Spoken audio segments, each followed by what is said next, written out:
আসসালামু আলাইকুম। আমি ডক্টর মোহাম্মদ ফেকাউল ইসলাম। আজকের আলোচনার বিষয়টা একটু আলাদা।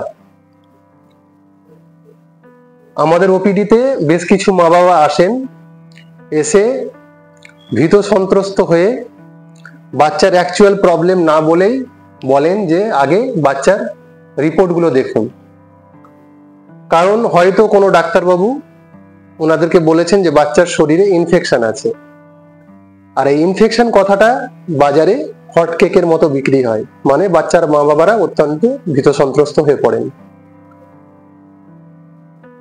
আমি তখন তাদের আশ্বস্ত করে বলি যে ঠিকঠাক শ্বাস নিন, বসুন, তারপরে আমি বাচ্চাকে ভালোভাবে পরীক্ষা নিরীক্ষা করে দেখি, তারপরে সবটা বুঝিয়ে বলবো।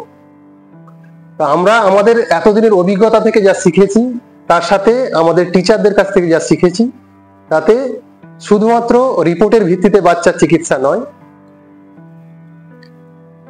তার সাথে বাচ্চার যে অ্যাকচুয়াল কন্ডিশন, সেই কন্ডিশন বিচার করে চিকিৎসা করা বেশি জরুরি।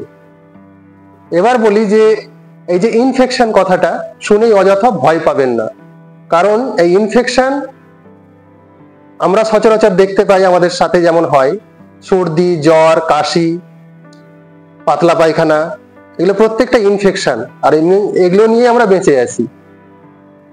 কিন্তু যদি সেই ইনফেকশনের মাত্রা যদি অতিরিক্ত বেশি হয়, বিশেষ করে বাচ্চার যদি শ্বাসকষ্ট থাকে, বাচ্চা নেতিয়ে থাকে, ঝিমুনি ভাব থাকে, অজ্ঞান থাকে, তাহলে সেটা অবশ্যই খুব খারাপ, এবং সেই ক্ষেত্রে আপনি ডাক্তারবাবুর পরামর্শ অনুযায়ী বাচ্চাকে তার চিকিৎসা করাবেন।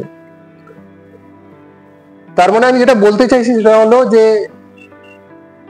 ইনফেকশন কথাটা শুনে শুধু ভয় পেয়ে যাবেন না, আপনারা সতর্ক হন, সজাগ হন। এই বলে আমি আমার ভিডিও শেষ করছি। খুদা হাফেজ।